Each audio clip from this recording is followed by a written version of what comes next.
Au nom du Père et du Fils et du Saint-Esprit. Amen. Une grande joie d'être là avec toi pour ce temps de Lectio Divina. À nouveau, je suis là, Père Bougeon, de la communauté catholique Semence du Verbe. Pour moi, c'est une grande joie de pouvoir donner la parole de Dieu, de pouvoir la partager. Et j'espère aussi que cette flamme aussi puisse toucher ton cœur pour que tu puisses aussi être un communicateur aussi de la parole de Dieu. OK? Voilà. Aujourd'hui, nous sommes le 19 octobre, lundi 19 octobre.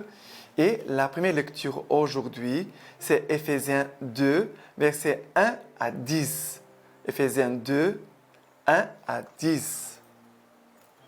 Et vous qui étiez morts par suite des fautes et des péchés, dans lesquels vous avez vécu jadis, selon le cours de ce monde, selon les principes de l'empire de l'air, cet esprit qui poursuit son œuvre en ceux qui résistent. Nous tous, d'ailleurs, nous fûmes jadis de ceux-là, vivant selon nos convoitises charnelles, servant les caprices de la chair et des pensées coupables, si bien que nous étions par nature voués à la colère, tout comme les autres.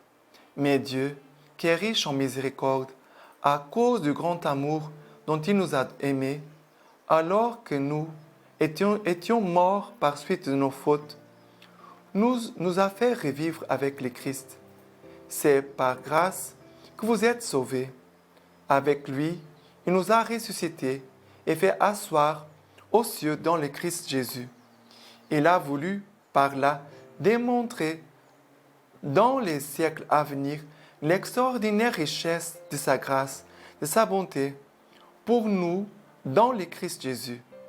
Car c'est bien par la grâce que vous êtes sauvés, moyennant la foi.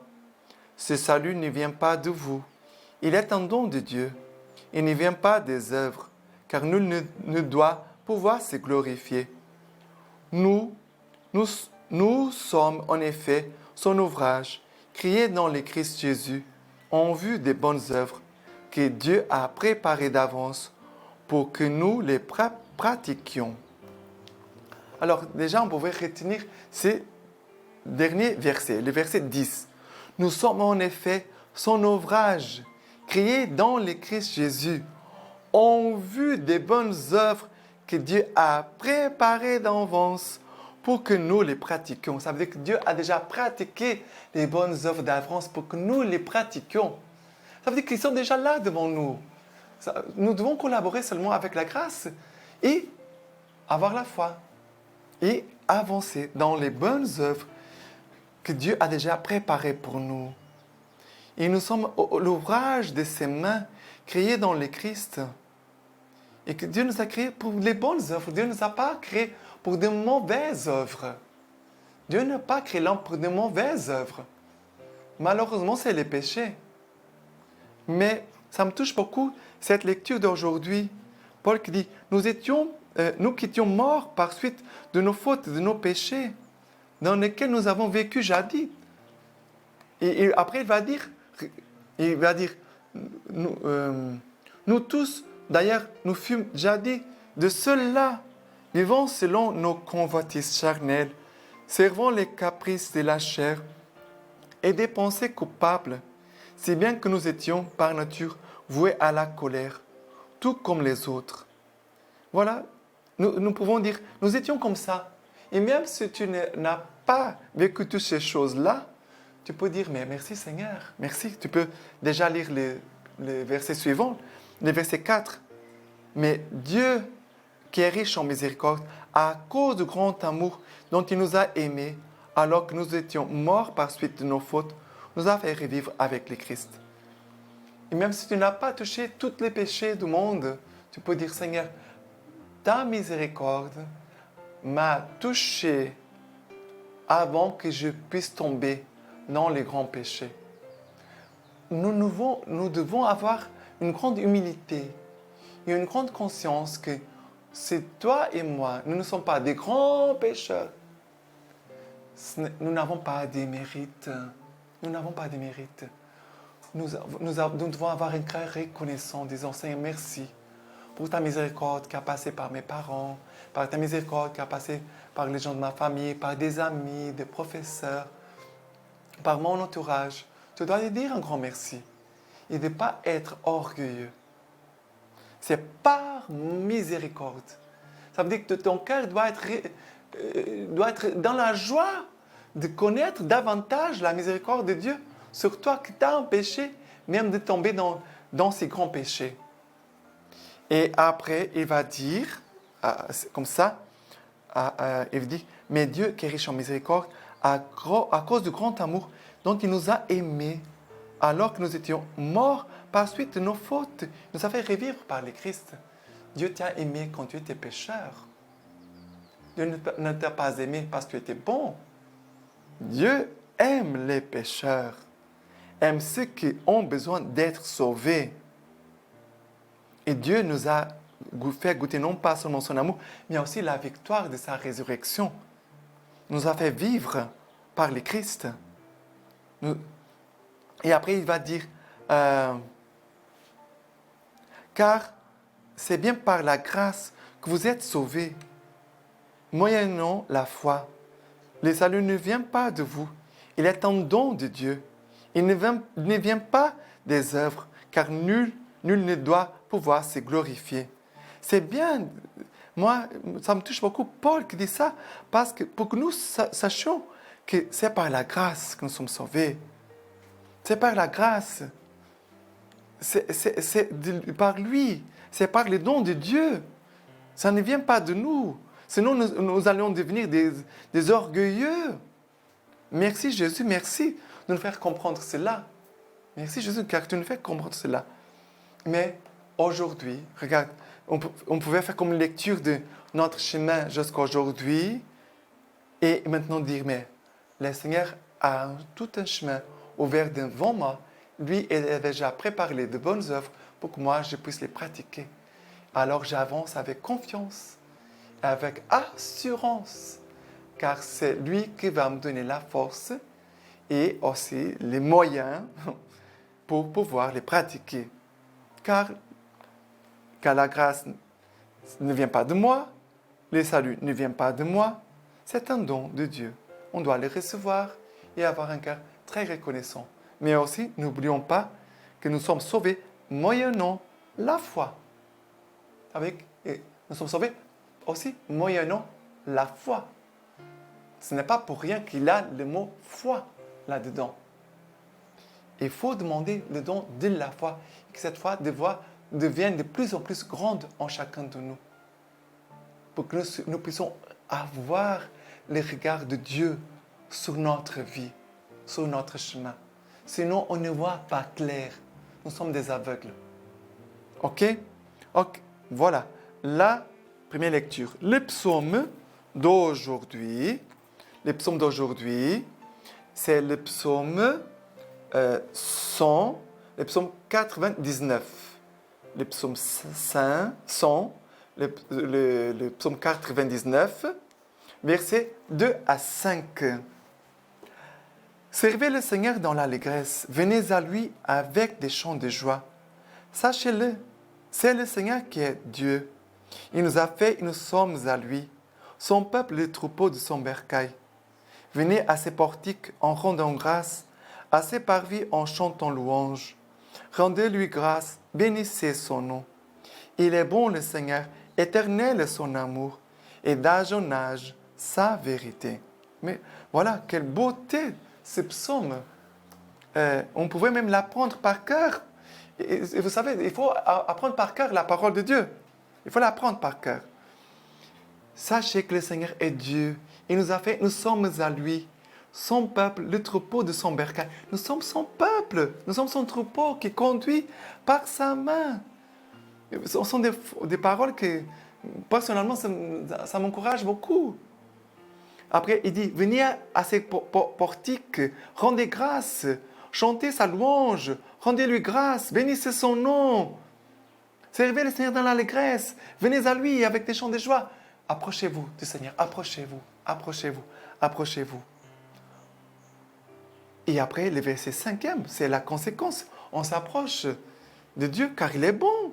éternel est son amour, d'âge en âge sa vérité. D'âge en âge sa vérité. Je peux appuyer sur lui. Car son amour est éternel. Dieu ne m'aime pas aujourd'hui et demain va me laisser tomber. Non, Dieu m'aime toujours. Aujourd'hui, je fais bien les choses, c'est que Dieu m'attendait. Merci Jésus. Si demain, je ne fais pas bien les choses, pardon Jésus, mais ton amour, je sais qu'il est là. Je sais que ton amour est toujours là.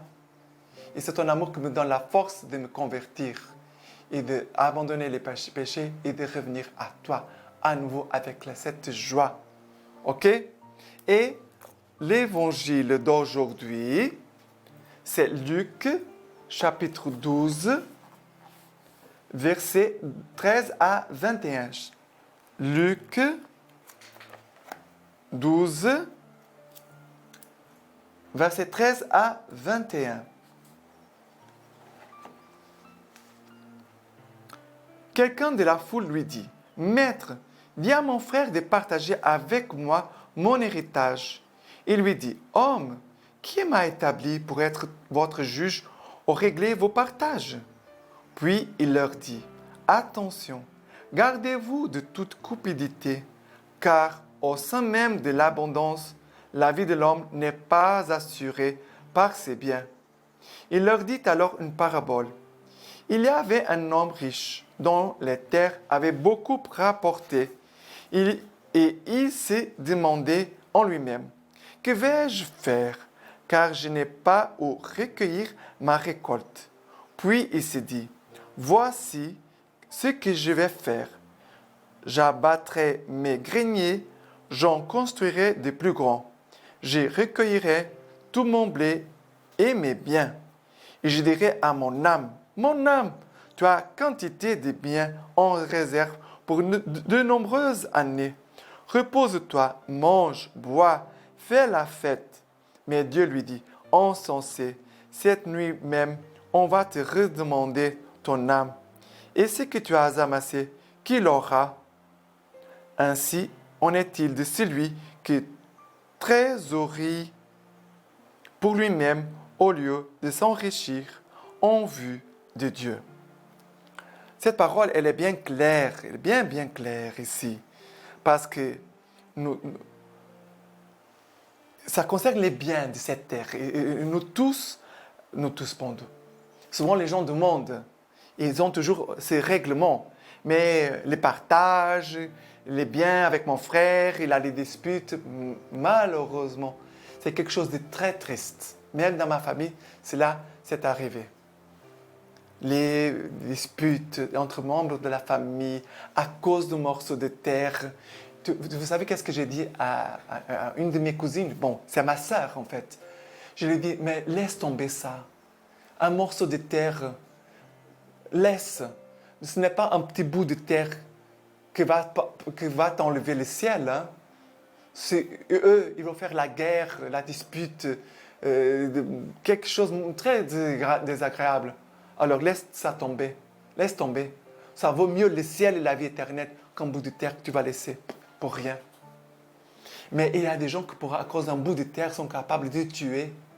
C'est triste. Mais où est là la valeur de la vie et surtout de la vie éternelle? Ces gens-là, ils ne voient pas ni Dieu, ni les frères, ne voient rien. Ils voient que eux-mêmes. Mais quelle ambition! C'est triste de voir ça dans une famille. On devrait régler les choses dans la paix et pas dans la tristesse. C'est très triste.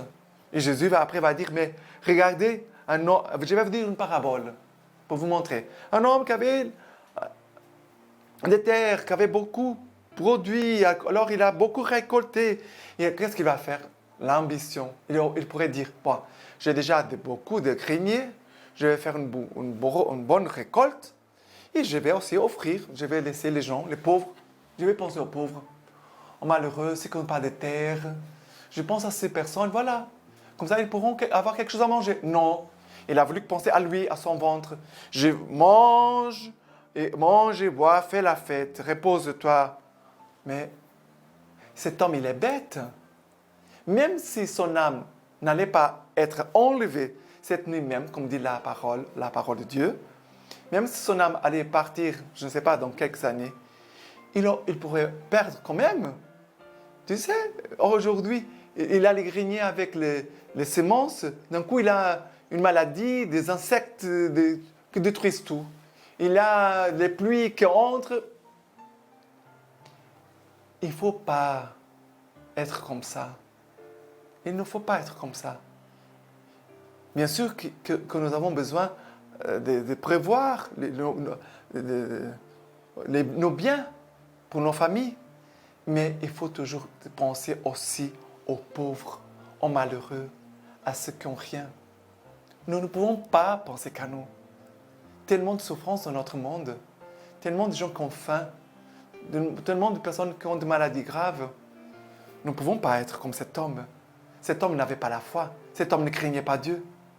C'est pour ça que je vais dire insensé. Cette nuit même, on va te redemander ton âme. Et à quoi sert ce que tu as gardé? À quoi sert ce que tu as gardé?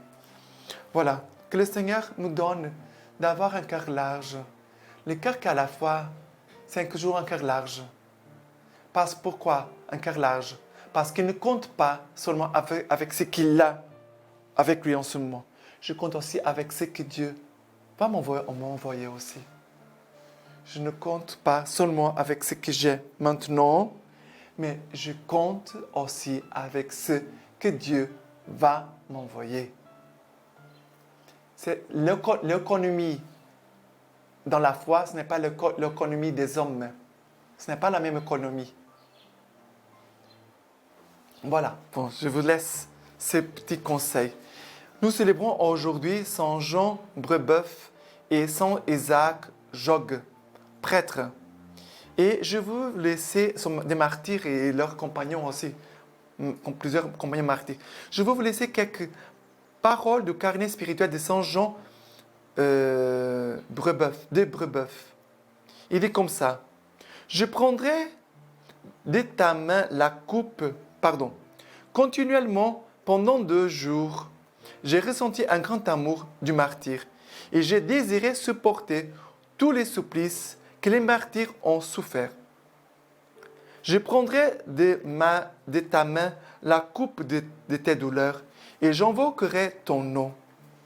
J'en ai fait vœu devant ton Père éternel et l'Esprit Saint, devant ta très sainte mère et ton époux très chaste, devant les anges, les apôtres et les martyrs, devant mon Père Saint Ignace et devant Saint François Xavier.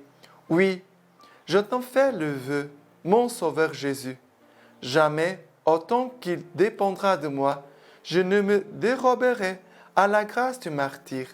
Si un jour, dans ton infinie miséricorde, tu dois me la proposer à moi, ton indigne serviteur, je m'oblige donc, pour tout le temps qui me reste à vivre, à ne jamais vouloir, comme si c'était libre ou permis, éviter de mourir ou de verser mon sang, sauf si j'estimais qu'il est plus conforme à ta gloire à ce moment-là, d'agir autrement.